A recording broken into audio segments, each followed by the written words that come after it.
በመቀጠል እጄን ወደ ላይ ከፍ አድርጌ መንፈስ ቅዱስ ሆይ እዚህ ስፍራ ላይ እንድትገለጥ እንፈልጋለን እባክህና ብዬ ተናገርኩ።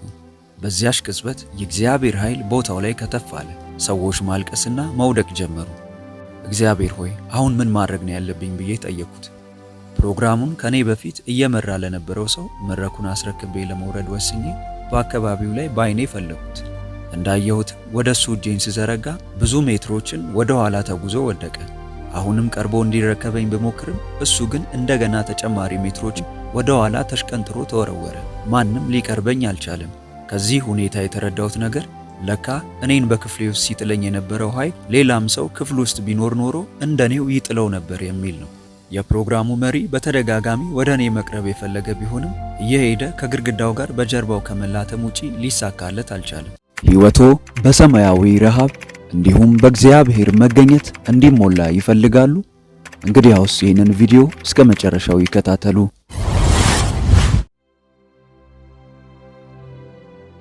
በ1974 ታህሳስ ወር መጀመሪያ አካባቢ ላይ ከምስራቅ ቶሮንቶ 30 ማይል ኪሎ ሜትር ርቀት ላይ በምትገኘው ቦሾዋ ግዛት ውስጥ የሚኖሩትን ስታንና ሺርሌ ፊሊፒንስ የተባሉትን ወዳጆቼን እየጎበኘው ነበር። ነገር ግን በዚያን ወቅት ወንጌል እንድሰብክ የታዘዝኩትን ራእይ አልተቀበልኩም ነበር።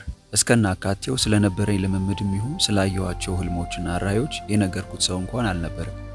ሁለቱን ወዳጆቼን አንድ ነገር እንድነግራችሁ ትፈቅዱልኛላችሁ ብዬ ጠየኳቸው። ነገሩን ለመስማት በመጓጓት መስማማታቸውን ገለጹልኝ። እኔም ተብታባው አንደበቴ የፈቀደልኝን ያህል በልብ ያለውን ሁሉ ዘክዝኬ አጫወትኳቸው። ሐሳቤን እስክጨርስ ለ3 ሰዓታት ያህል በትዕግስት አዳመጡኝ።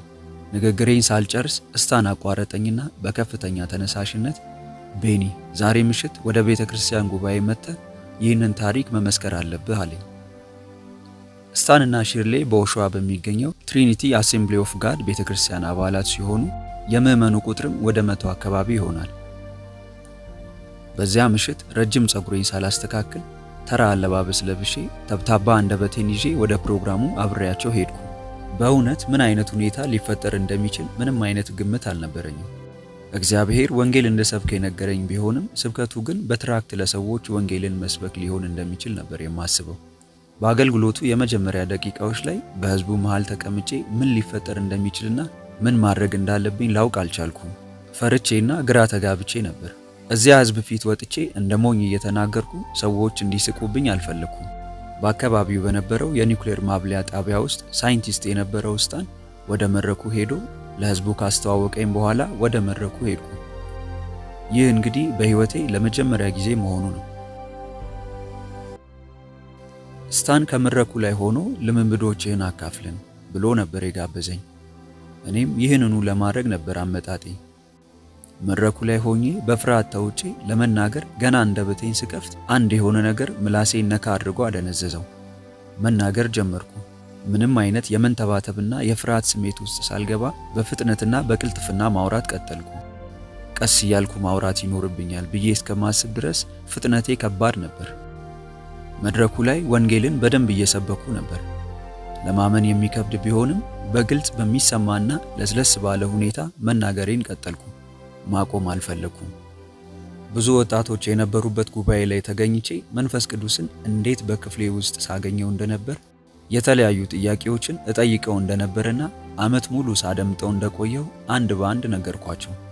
ከመንፈስ ቅዱስ ጋር እንዴት ነው ህብረት የምታደርጉት ብዬ ጠየኳቸው። መልሱን ራሴው ተናገርኩት። ከመንፈስ ቅዱስ ጋር ህብረት የምታደርጉት በጉልበታችሁ ተንበርክካችሁ፣ በጀርባችሁ ተኝታችሁ ወይም ክፍላችሁ ውስጥ በተመቻችሁ ሁኔታ ስትጸልዩ ነው። ዝም ብላችሁ መዝሙር ስለዘመራችሁ ብቻ ልታገኙት አትችሉም። ቀጠልኩ። ወደ አብ ወደ ወልድ እና ወደ መንፈስ ቅዱስ የሚያደርስ አንድና ብቸኛ መንገድ ጸሎት ነው። በዚህ ሁኔታ እዚህ ሐሳብ ላይ ለ1 ሰዓት አካባቢ ከሰበኩ በኋላ ወደ ማጠቃለያው መሄድ እንዳለብኝ አሰብኩ። ነገር ግን ከማጠቃለሌ በፊት ሙሴን በተመለከተ መንፈስ ቅዱስ ያስተማረኝንና እስካሁንም ድረስ የሚደንቀኝን ሐሳብ ላካፍላቸው ፈለኩ። በድንገትም ታላቅ ድፍረት አገኘሁና ንግግሬን ቀጠልኩ። ሙሴ ከቅድስተ ቅዱሳን ውጪ የማይጠየቅ ጥያቄ ጠየቀ። ሙሴ ይህን ጥያቄ ከመጠየቁ በፊት ለ40 ቀናት በእግዚአብሔር ፊት ነበረ። በእነዚህም ቀናት እግዚአብሔር ሙሴን ይነካው ነበር። ህብረት ፈጥረውም ነበር። አምልኮ ነበር፣ ውበት ነበር፣ ፈንጠዝያ ነበር፣ የታላቁ አምላክ መገኘት ነበር። እናም በመካከላቸው ቅርበትና ድፍረት ተፈጠረ። ከዚህ በኋላ ነው እንግዲህ ክብርህን አሳየኝ ብሎ ለመጠየቅ የበቃው። የሚጠበቀውን ዋጋ ከፍሎ ነበር። ሙሴ ጌታ ሆይ ላለፉት 40 ቀናት እዚህ ካንተ ጋር ነበርኩ፣ በውስጤ የቀረ የሥጋ ሐሳብ የለም፣ ክብርህን አሳየኝ ብሎ የጠየቀው ይመስለኛል። በዚህም መሰረት እግዚአብሔር በሙሴ ፊት አለፈ። ምንም እንኳን ጀርባውን ያየ ቢሆንም አስደናቂውን የእግዚአብሔርን ክብር አይቷል። አሁንም ስብከቴን ቀጠልኩ። የእግዚአብሔርን መገኘት ትፈልጋላችሁ? የእናንተ የሆነውን ተው። ከራሳችሁ ላይ ትኩረታችሁን ስታነሱ እግዚአብሔርን ታዩታላችሁ። ስብከቴን እያጠቃለልኩ ስመጣ የመዝጊያ ጸሎት መጸለይ እንዳለብኝ አሰብኩ። በክፍሌ ውስጥ መንፈስ ቅዱስን እንዲገለጥ ስጋብዘውና ሲመጣ ኃይሉ ከፍተኛ ከመሆኑ የተነሳ ስለሚያንገዳግደኝና ስለሚጥለኝ በተቻለኝ አቅም ከመምጣቱ በፊት የምንበረከክበትንና የምቆምበትን ቦታ መርጬ አንዳንዴም በጀርባዬ ግድግዳው ላይ ጥብቅ ብዬ ተለጥፌ ነበር የምጋብዘው። ነገር ግን በዚህ ጉባኤ እንደዚህ አይነት ኃይል ይመጣል ብዬ አልጠበቅኩም። በመቀጠል እጄን ወደ ላይ ከፍ አድርጌ መንፈስ ቅዱስ ሆይ እዚህ ስፍራ ላይ እንድትገለጥ እንፈልጋለን፣ እባክህና ብዬ ተናገርኩ። በዚያሽ ቅጽበት የእግዚአብሔር ኃይል ቦታው ላይ ከተፍ አለ። ሰዎች ማልቀስና መውደቅ ጀመሩ። እግዚአብሔር ሆይ አሁን ምን ማድረግ ነው ያለብኝ ብዬ ጠየቅኩት። ፕሮግራሙን ከኔ በፊት እየመራ ለነበረው ሰው መድረኩን አስረክቤ ለመውረድ ወስኜ በአካባቢው ላይ በአይኔ ፈለግኩት። እንዳየሁት ወደሱ እጄን ስዘረጋ ብዙ ሜትሮችን ወደ ኋላ ተጉዞ ወደቀ። አሁንም ቀርቦ እንዲረከበኝ ብሞክርም እሱ ግን እንደገና ተጨማሪ ሜትሮችን ወደ ኋላ ተሽቀንጥሮ ተወረወረ። ማንም ሊቀርበኝ አልቻለም። ከዚህ ሁኔታ የተረዳሁት ነገር ለካ እኔን በክፍሌ ውስጥ ሲጥለኝ የነበረው ኃይል ሌላም ሰው ክፍል ውስጥ ቢኖር ኖሮ እንደኔው ይጥለው ነበር የሚል ነው።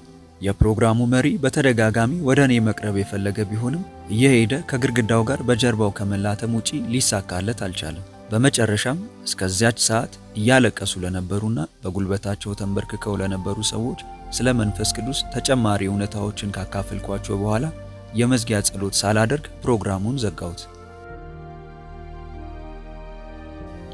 መጽሐፍ ቅዱስ በኢሳይያስ 10:27 ላይ ቀንበሩ ከውፍረቱ የተነሳ ይሰበራል የሚል ሲሆን በዚህ ወቅት የተከሰተው ይሄው ነበር። ቅባቱ ሲመጣ ሰዎች ላይ የተጫነ የዲያብሎስ ቀንበር ይሰበራል። በእኔ ሕይወትም ሆነ የአንደበቴ ችግር ላይ የተከሰተው ይሄው ነበር።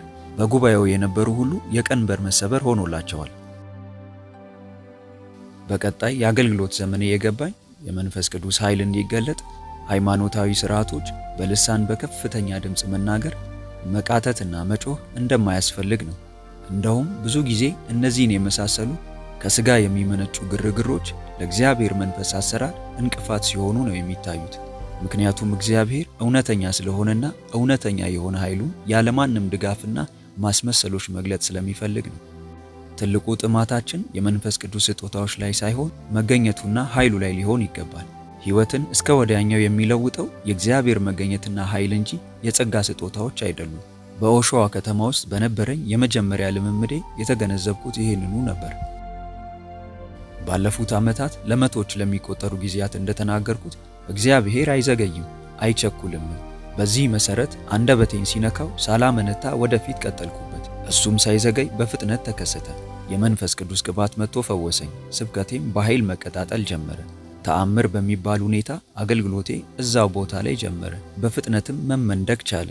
በየቀኑ ከተለያዩ ቤተ ክርስቲያናት አገልግሎቶችና ህብረቶች የአገልግሎት ግብዣዎች ይቀርቡልኝ ጀመር።